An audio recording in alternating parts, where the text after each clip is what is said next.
Lung transplant and stage lung disease, यानी जब lung बिल्कुल इरिवर्सिबली डैमेज्ड हैं, ऐसे पेशेंट्स जिनका कोई मेडिकल या सर्जिकल ट्रीटमेंट नहीं है, उनके लिए एकमात्र ऑप्शन है।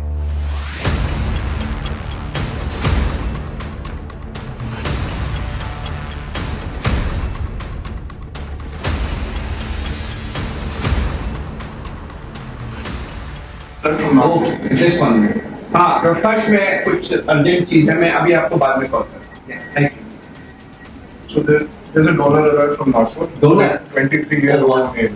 23. That's very young, Lal. Which From city is it? Nagpur. Nagpur. Okay. So let's call everybody. Dr. Bilal को बुलाओ, Dr. हर्ष को बुलाओ, Dr. मोहन और Dr. सुखराम को जल्दी से बुलाओ।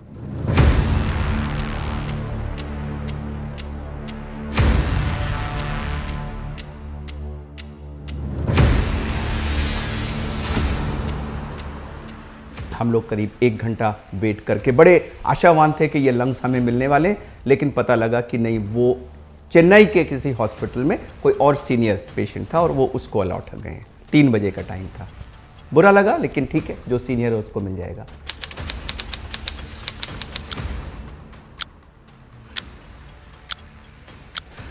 तो 4:15 साढ़े 4 बजे का टाइम था। हमें कॉल आई कि चेन्नई जो है उससे लंग्स अलॉट नहीं हो रहे हैं क्योंकि वो नागपुर तक पहुंच नहीं पा रहे हैं।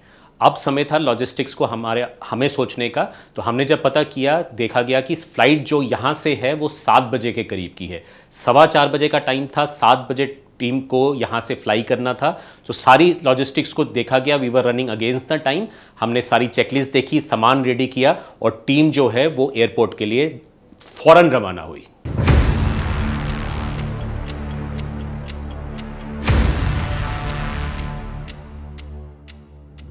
मैं इसमें इन्वॉल्व नहीं था क्योंकि मैं किसी प्रेयर मीटिंग में गया था और मेरा मोबाइल वहां साइलेंट पे था।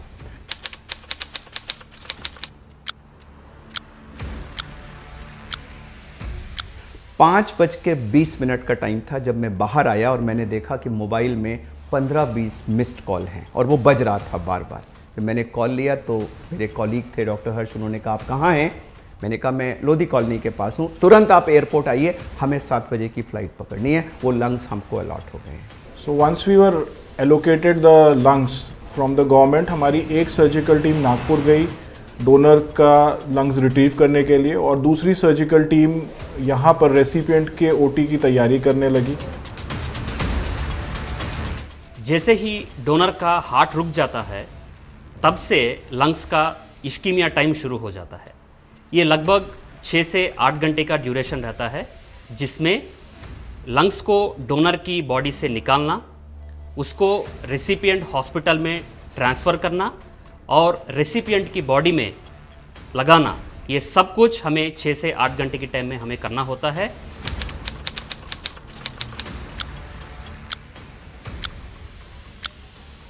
साढ़े 12 बजे हम 4 लोग नागपुर शहर में आईसीयू में डोनर को ओटी शिफ्ट करने के लिए तैयार हैं और यहाँ हमारे हॉस्पिटल में रेसिपिएंट कोविड पॉजिटिव आ गया। अनफॉर्चुनेटली जो हमारा पहला रेसिपिएंट आया वो कोविड पॉजिटिव आ गया था, but by luck we had another patient also जो सिमिलर मैचिंग क्राइटेरिया के थे।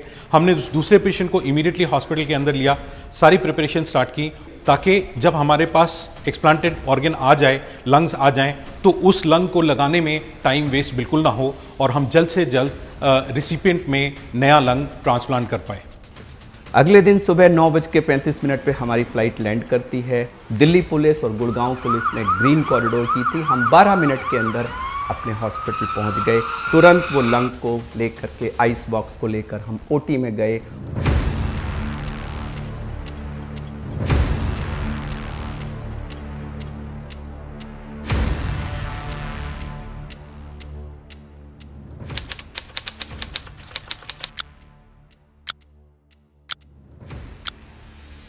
Basically, our role is in the two vascular anastomosis. There's the pulmonary artery and the pulmonary venous anastomosis, which makes it easier for them to handle with this, cut down the pump times and also get the desired results at the end of the procedure.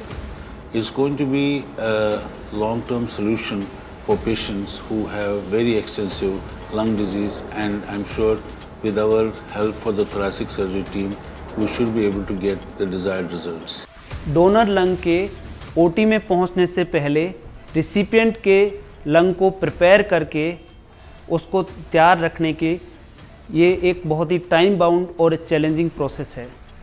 तो ये जो सारी प्रक्रिया है जो पिछले दिन 2 बजे शुरू हुई और पूरे शाम रात पूरी रात को मिडनाइट ड्रामा करीब करीब 28 घंटे का ये नॉन स्टॉप एक एक मिनट के प्रेसिशन का ये पूरा का पूरा प्रोसेस होता है। ऑपरेशन एक छोटा सा पार्ट है उसका, बहुत अहम पार्ट है, टेक्निकली मुश्किल पार्ट है, लेकिन जो पूरा का पूरा प्रोसेस, इसमें कोई भी व्यक्ति अगर अपना रोल ना प्ले करे तो पूरी की पूरी चेन टूट जाती है। लेकिन खुशी इस बात की है कि इस सब के अंत में उस रिसिपिएंट को एक जीवन दान मिलता है, उसको एक नया लंग मिलता है और उसको न्यू ब्रेथ ऑफ लाइफ मिल जाती है।